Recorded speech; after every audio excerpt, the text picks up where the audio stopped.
Est-ce que ça t'arrive de te dire que tu as besoin de plus de liberté, de prendre plus de moments seul quand tu es en couple et de pas vraiment réussir à le faire? Je suis Caroline, Et je suis Eloa. nous sommes ensemble depuis plus de 8 ans et nous avons dépassé le plus gros challenge de toute relation, passer du couple blessé au couple sacré.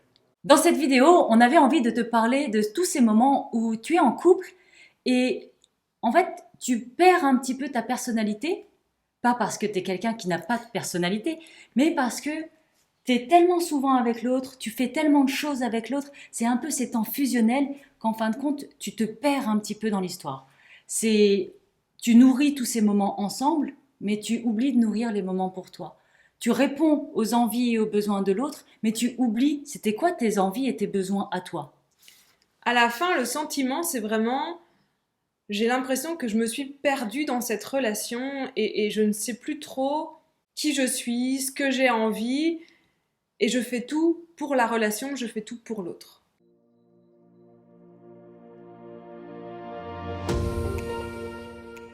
Ça, souvent, ça vient du fait que tu es hyper adaptable et que tu vas t'adapter pour l'autre, que tu vas t'adapter pour la relation en fonction de la configuration de votre relation et tu vas faire tout ce qu'il faut pour que tout fonctionne bien.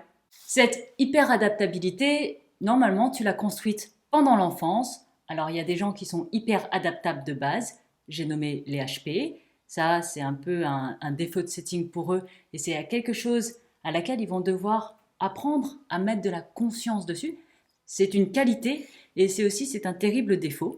Mais après, tu peux être hyper adaptable et pas HP. Enfin, il y a d'autres manières de l'être Justement, aussi. j'allais y Ouais. venir. Et quand je te disais que tu construis cette hyper-adaptabilité dans l'enfance, c'est parce que pendant ton enfance, tu as éveillé des blessures. Et pour éviter de vivre la souffrance qui vient avec ces blessures-là, tu as créé des masques. Et peut-être que pour plaire à maman, plaire à papa, tu as commencé à créer une persona qui va plaire à maman et répondre aux attentes de maman, plaire à papa et répondre aux attentes de papa. Et ces masques-là, en tant qu'adulte, tu vas continuer de les porter et tu vas les réutiliser pour plaire à la personne avec qui tu es. Soit, en règle générale, ce qui est rigolo, c'est que les comportements vont ressembler très fortement au schéma que tu avais avec maman et papa. Je dis ça, je dis rien. Non, c'est assez logique en fait de reproduire ça puisqu'on est dans un schéma affectif.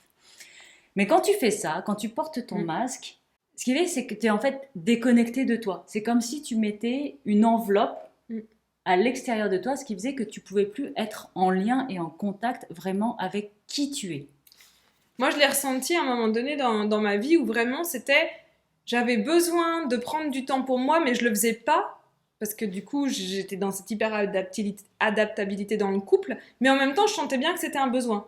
Et du coup, je me suis retrouvée comme dans un paradoxe comme ça, un peu avec une impossibilité de vraiment le faire, de vraiment prendre ces moments pour moi. Et pourtant, il y avait un truc au fond de moi qui me disait, bah, si, c'est ça que tu dois faire.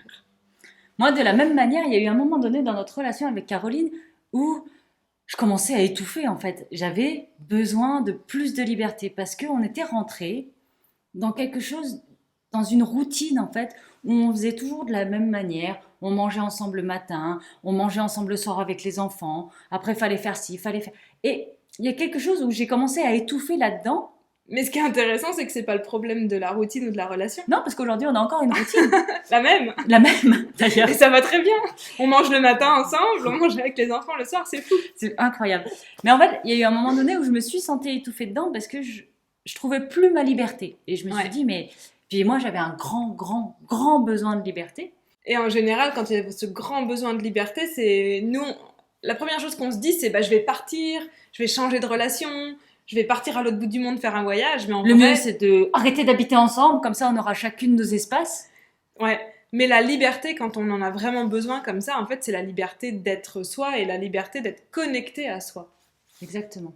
Et donc, pour vraiment oser vivre cette liberté et oser prendre ce temps pour soi, la première chose à faire, c'est de réussir à se reconnecter à soi. Parce que tout le temps où on est en hyper-adaptabilité, c'est comme si on se prenait et qu'on se mettait à l'extérieur de nous-mêmes et qu'on disait à l'autre, bah vas-y, gère la personne que j'ai mis là, et puis moi je vais suivre. C'est un peu ça qu'on vit. Et là, l'idée, c'est de reprendre cette personne-là en disant, attends, Ça, c'est 2 moi. secondes, ça c'est moi, je m'assume moi, voici mes besoins, voici mes limites, voici ce dont j'ai envie. Et ce qui est le plus important, C'est pas tes besoins et tes limites, parce que ça, en règle générale, on est très bon pour les poser ou pour les imposer. C'est de se reconnecter à ce dont on a envie. Et à un moment donné, je me rappelle, c'était dingue. J'arrivais même plus à choisir ce que je voulais manger au restaurant. Genre, j'étais rentrée tellement dans un schéma d'adaptabilité qu'on arrivait au restaurant. Caroline me dit, bon, tu manges quoi?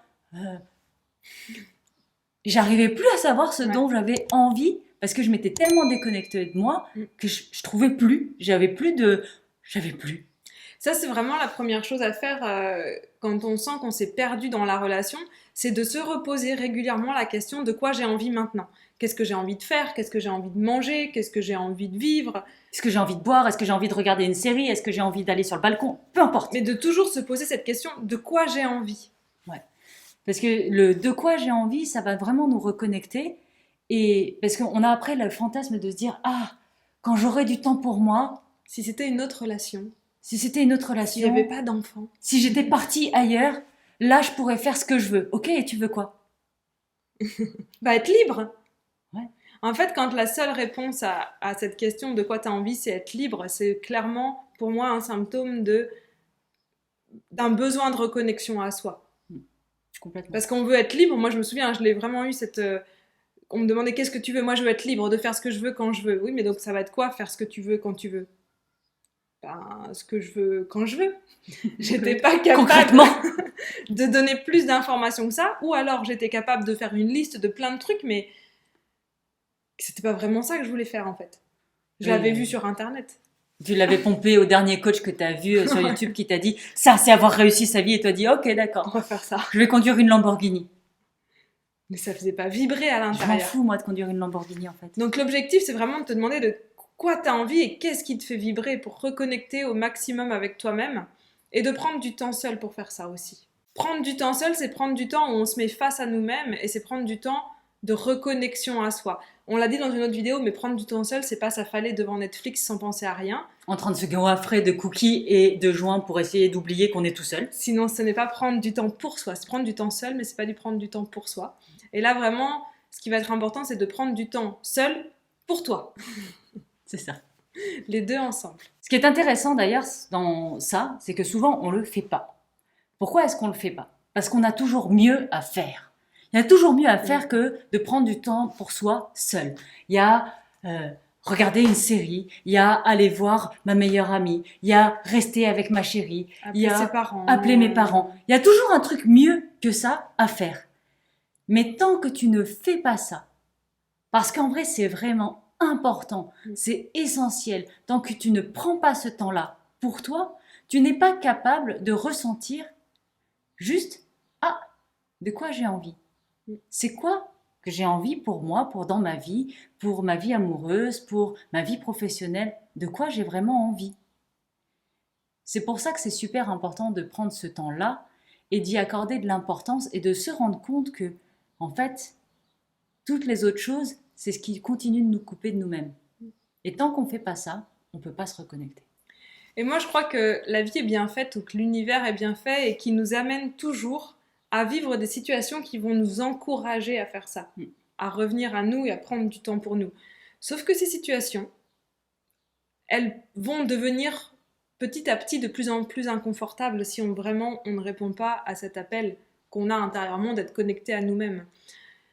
Parce que ces situations, ça peut être un burn-out. Moi, j'ai vécu un burn-out, on a fait un aussi. Ça peut être une rupture, ça peut être une maladie. Et en fait, toutes ces situations-là, en fin de compte, elles ont quasiment toutes le même objectif, qui est de nous ramener à nous-mêmes. Donc maintenant qu'on le sait, autant le faire consciemment. Voilà, parce que tu peux choisir, en fait, si tu n'as pas conscience de ça, au moment où tu fais ton burn-out, et que tu n'as pas conscience que c'est le moment pour toi de te mettre face à toi-même, bah, tu vas faire autre chose. Tu vas t'anesthésier devant une série, tu vas sortir, tu vas t'anesthésier à coups de Valium. Moi, j'ai eu Valium et Xanax. Et en fin de compte, du coup, tu vas pas profiter de ce temps-là. Ce qui fait que si tu n'en profites pas là, la vie derrière, elle va te resservir sur un plateau, un truc 2 fois plus dégueulasse. Et donc là, ça va être à toi de choisir. Est-ce que non, en fait, je profite de l'occasion là, ou mieux encore, je crée l'occasion avant qu'elle me tombe sur le coin de la gueule, ou j'attends que je me sois fait tellement fracasser par la vie et l'univers que là, j'aurai plus le choix. Qu'est-ce que tu veux pour ta vie? Nous, on a choisi. Bah, on a déjà eu des situations où on n'avait pas choisi, c'était pas agréable, donc maintenant, on fait autrement. C'est comme, ça me fait penser à Caro, on en discutait, c'était comme un combat de boxe, tu sais. Quand t'es dans un combat, plus tu essayes d'éviter les coups, plus quand tu prends un coup, ça fait mal. Alors que plus tu vas chercher le coup toi-même et que tu rentres dedans, moins ça fait mal et mieux tu peux les bloquer. Bah, c'est un peu pareil avec la vie, tu vois. C'est que si elle te donne des opportunités et que toi tu essayes de les éviter, elle va te les donner de plus en plus fort et tu vas avoir de plus en plus mal. Alors que si c'est toi qui génères les opportunités, c'est toi qui vas les chercher, là d'un seul coup, tu reprends le contrôle et vraiment, tu te remets dans ta puissance. Donc peut-être que pour toi aujourd'hui, c'est inconfortable de te retrouver seule avec toi-même. Et je le comprends totalement parce que moi, je l'ai vraiment vécu comme ça à une période de ma vie. Je ne voulais pas me retrouver seule avec moi-même. Et en même temps, je voyais bien que les moments où ça arrivait, que j'avais pas le choix, c'était super difficile à vivre. Donc si c'est ça que tu vis en ce moment, ce que moi j'ai envie de te dire, c'est que bah, commence petit, commence par ce qui est possible pour toi. C'est peut-être 1 heure d'être vraiment seule avec toi-même. C'est peut-être 2 heures, c'est peut-être une soirée, peut-être que c'est une journée. Mais commence là où c'est possible pour toi aujourd'hui, et puis petit à petit, étire ce temps-là jusqu'à ce que ça devienne joyeux. En fait, les moments seuls avec toi-même, si aujourd'hui ils sont inconfortables, bah donne-toi l'opportunité qu'un jour ce soit des moments joyeux avec toi-même, et tu verras même que une fois que tu en seras là, ce sera encore mieux quand tu seras avec les autres. Et si tu ne l'as pas encore fait, je t'invite à découvrir ton archétype de relation. Tu peux faire le quiz, le lien est dans la description. En attendant, aime et grandis avec magie.